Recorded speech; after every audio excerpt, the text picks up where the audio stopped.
Egipto. Famoso por sus pirámides y conocido por el río Nilo, fue la primera potencia mundial en la historia bíblica. Bajo su influencia se formó la nación de Israel.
Hoy se conoce como República Árabe de Egipto. En la antigüedad llegó a ser la mayor potencia política y militar de su época. Los muchos y grandiosos monumentos que se conservan dan cuenta de su antiguo poder y gloria.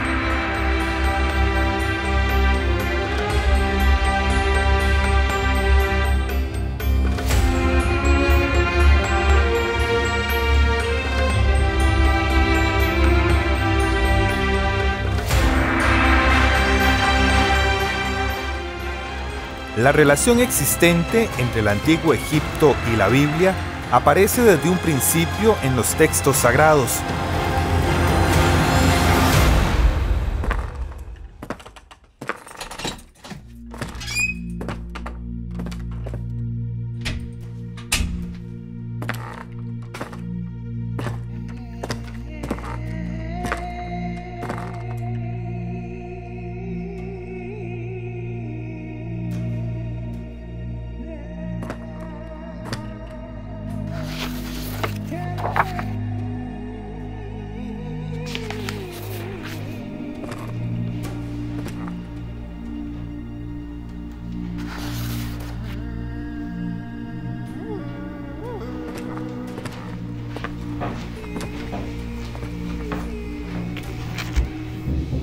Para tener una idea, las palabras Egipto, egipcio, egipcios fueron mencionadas en la Biblia 698 veces, en 670 ocasiones en el Antiguo Testamento y en 28 veces en el Nuevo Testamento.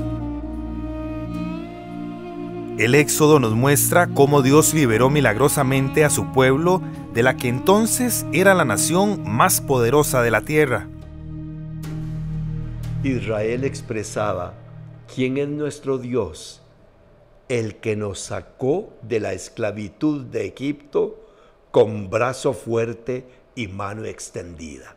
Ese detalle es muy lindo.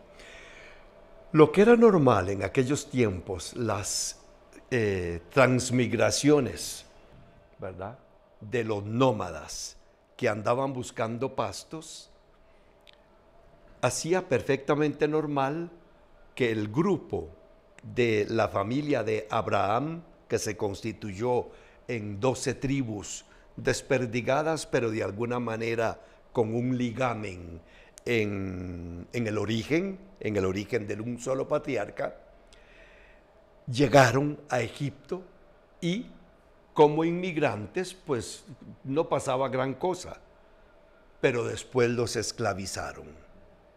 La Escritura Santa dice: los esclavizaron para las construcciones grandotas que los egipcios todavía nos dejan admirados con lo que tienen, la esfinge, las pirámides, ¿verdad? Y en un momento determinado, ese grupo, liderado por Moisés, pudo salir hacia la tierra de Canaán, hacia lo que llamamos hoy el este de Israel y el oeste, la Jordania de hoy. En ese camino hicieron una experiencia de un Dios providente que los cuidaba, que los guiaba y que no solo eso, esto es lo más bonito, que en el monte Sinaí hizo alianza con ellos.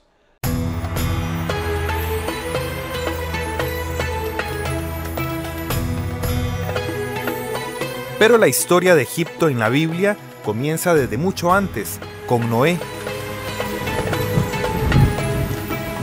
Cuando las aguas del diluvio finalmente cedieron y sus 3 hijos comenzaron a repoblar la tierra. En el libro del Génesis se menciona el origen de Egipto. 2 de los hijos de Cam, el hijo de Noé, el sobreviviente del diluvio, se llamaban Misraín y Patros. Uno pobló la ciudad delta y otro las fuentes misteriosas del río Nilo, lo que es hoy Egipto.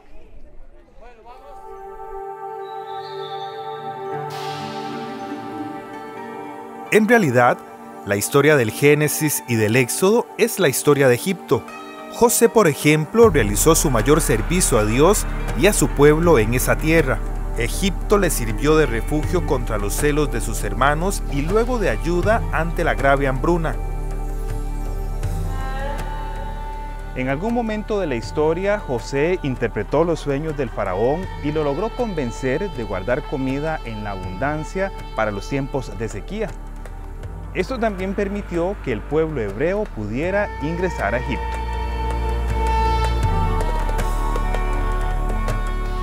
Después de José, el pueblo hebreo se convirtió en esclavo. Por esta razón, Egipto sirvió tanto de refugio como de amenaza en los tiempos del Antiguo Testamento. Uno de los más grandes profetas fue Moisés.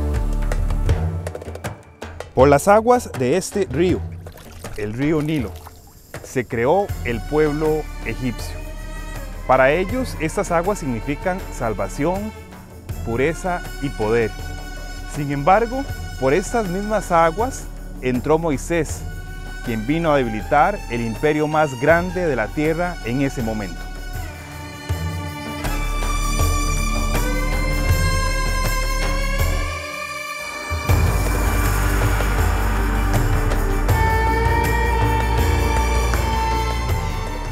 El río Nilo para Egipto, si hablamos a nivel del país, aquí no llueve. Entonces es el único río que hay, no tenemos otros ríos. Entonces aquí llueve en Alejandría, al final del país, al norte, y llueve en el Mar Rojo, al este. Pero el Valle del Nilo, en el centro, donde vivimos el 95% del país, no llueve. Entonces no hay río Nilo, no hay vida en este país. Somos un desierto que recibió el agua del río Nilo, entonces nació la vida. ¿Qué significa el río Nilo a través de la historia?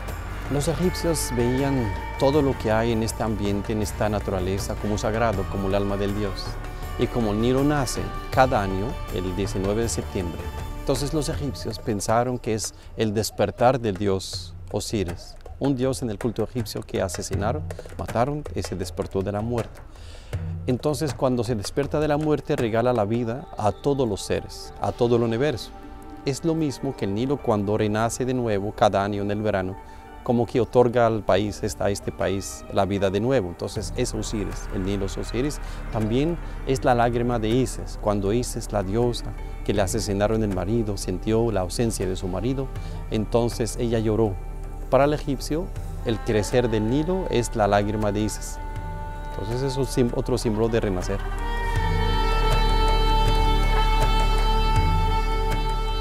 El río Nilo fue testigo de 7 plagas. Moisés convirtió sus aguas en sangre, provocando la muerte de todos los peces. El pueblo egipcio tuvo asco de beber de esa agua y provocó muchísima hambre.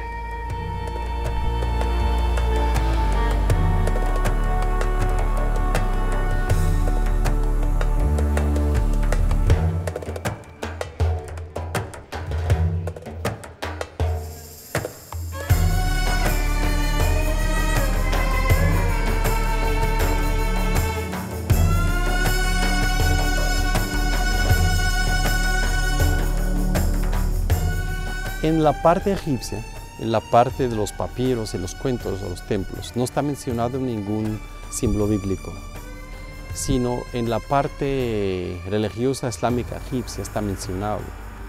Los egipcios siempre tenían estos pueblos que vienen de Asia, entraban, a veces siempre se integraban en la sociedad hasta que subieron al trono formando una dinastía. Faraones de Asia, faraones de África, libios. Alejandro Magno ha sido un faraón. Entonces siempre Egipto abría los brazos para que entre esta persona que viene con conocimiento para aumentar la sabiduría.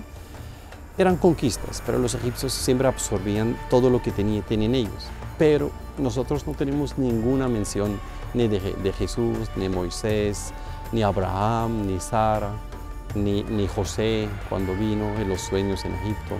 No lo tenemos mencionados en nuestra parte de documentación egipcia antigua. Curiosamente, ¿cómo va a mencionar? Es lo que llamamos en historia un anacronismo. ¿Cómo van a mencionar a Moisés y a los profetas si eso no les interesaba tanto en la tradición? Y si mencionan a Cristo y a la Santísima Virgen es simplemente porque era del ambiente, simplemente del ambiente, ¿verdad? Nosotros no podríamos pedirle a Cristóbal Colón que nos mencione la campaña de 1856 aquí. Por Dios santo, eso fue muy después. Los musulmanes comenzaron en el siglo VI de nuestra era. Es decir, ya el cristianismo tenía 6 siglos de andar por ahí cuando aparecieron ellos. Curiosamente, sí mencionan a Jesús como un profeta.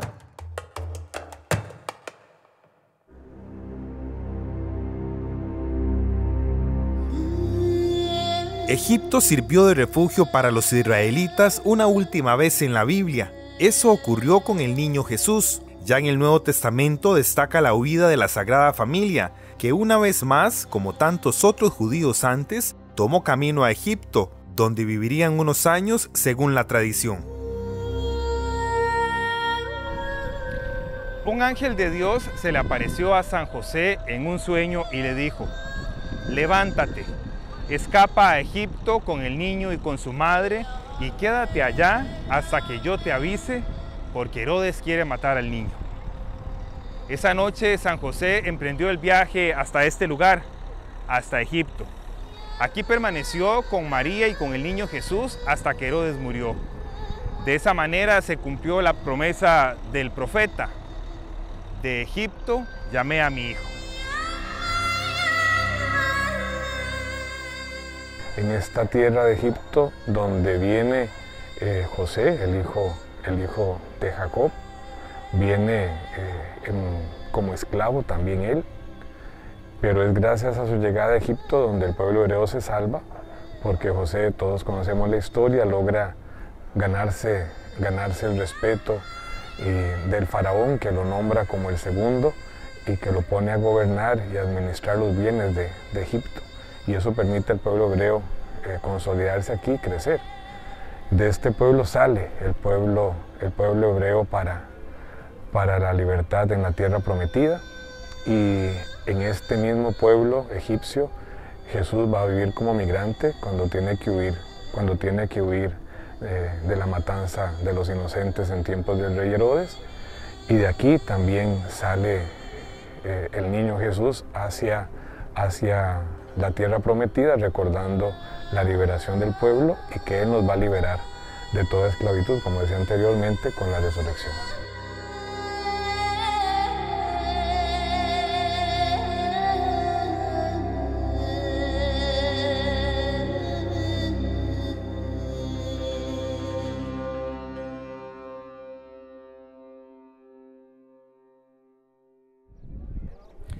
Egipto fue uno de los primeros lugares a los que se expandió el cristianismo debido a su proximidad con Palestina. Las tradiciones cristianas señalan que fue el propio apóstol San Marcos el que inició las predicaciones en tierras del Nilo.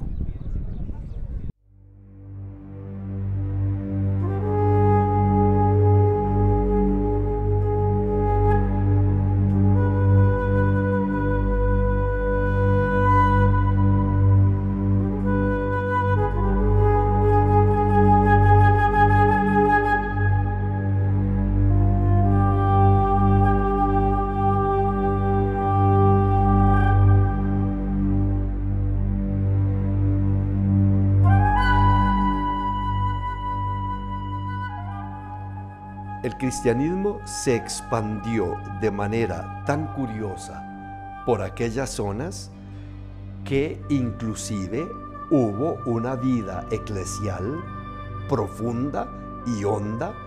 La mayoría de la gente es musulmana.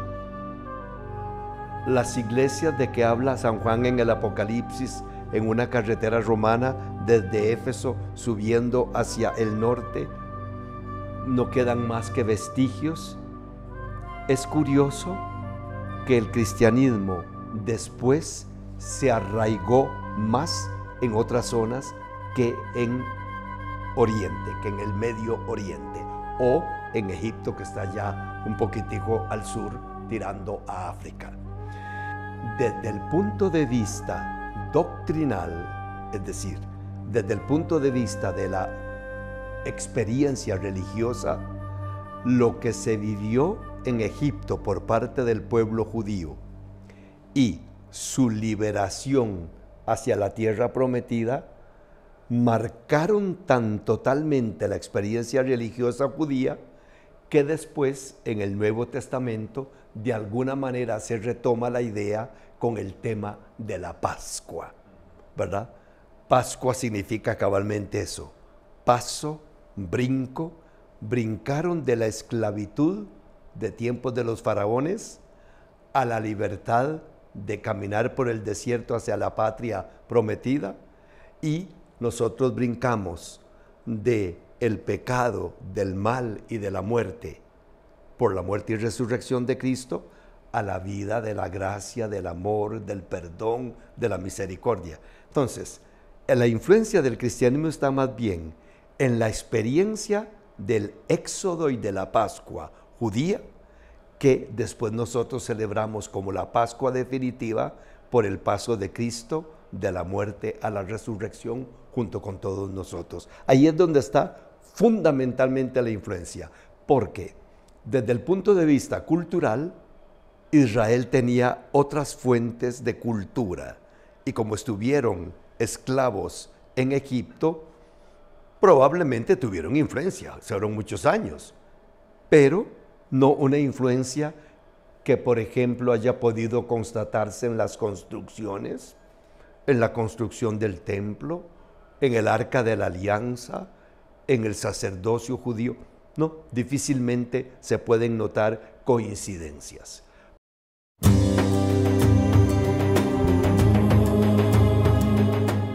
Durante el tiempo que pasaron esclavizados en Egipto, los israelitas tuvieron que hacer ladrillos de barro que mezclaban con paja para darles consistencia.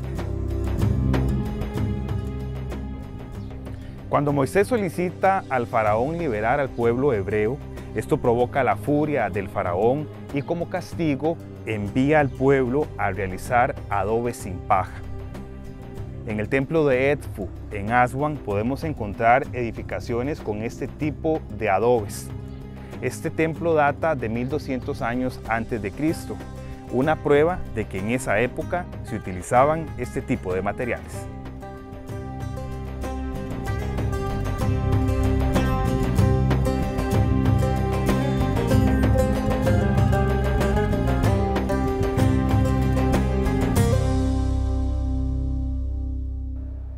La Escritura Santa dice, los esclavizaron para las construcciones grandotas que los egipcios todavía nos dejan admirados con lo que tienen, la esfinge, las pirámides, ¿verdad?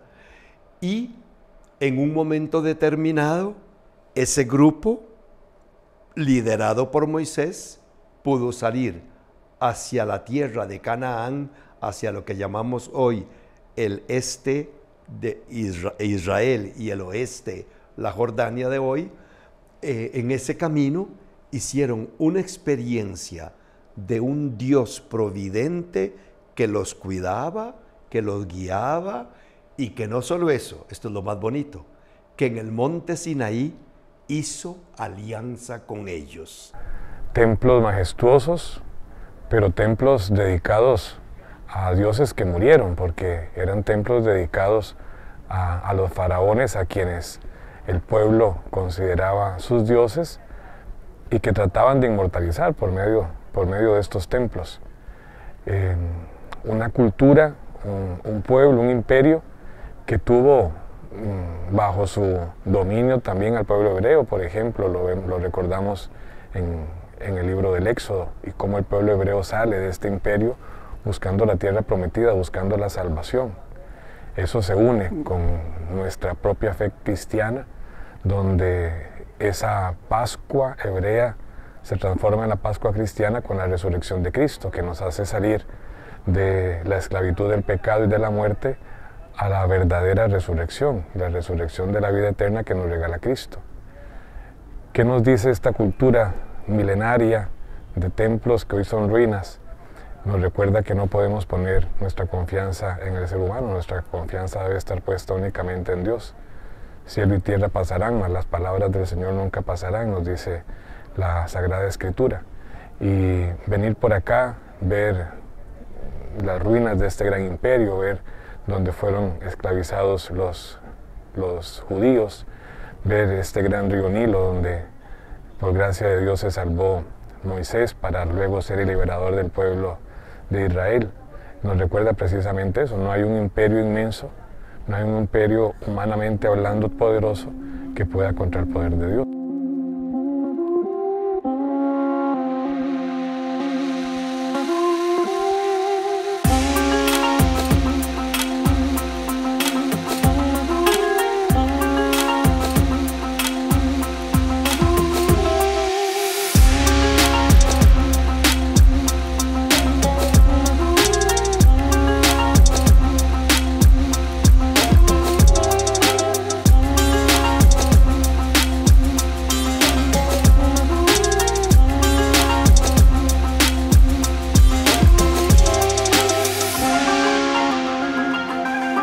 La ciencia es la semilla para sembrar civilizaciones y escribir la historia.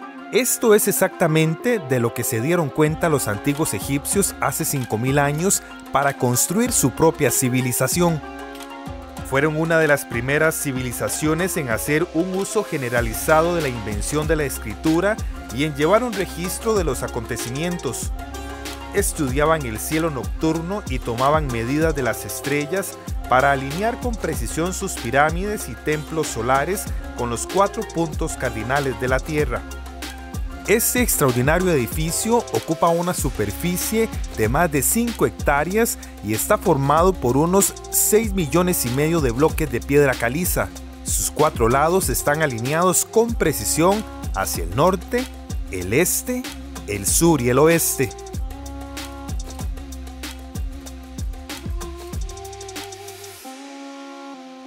Nos encontramos en el Valle de los Reyes.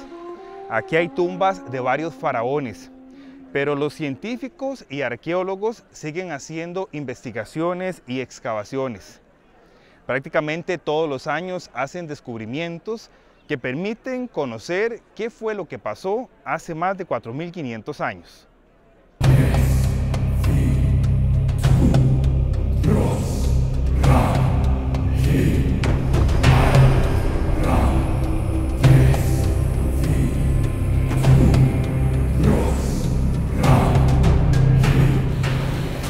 La palabra faraón, el origen de esta palabra se utilizó muy poco en la historia egipcia, pero en su significado es Perá, quiere decir la casa grande.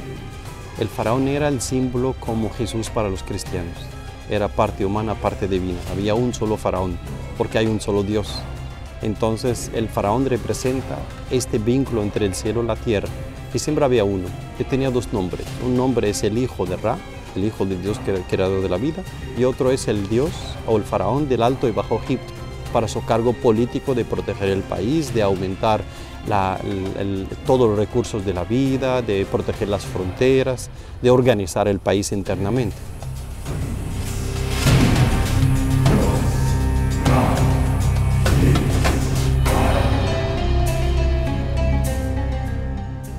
Concluimos que hay una relación estrecha entre la Biblia y Egipto. Desde Abraham se menciona al pueblo hebreo en el Antiguo Testamento y la historia continúa en el Nuevo Testamento con Jesús.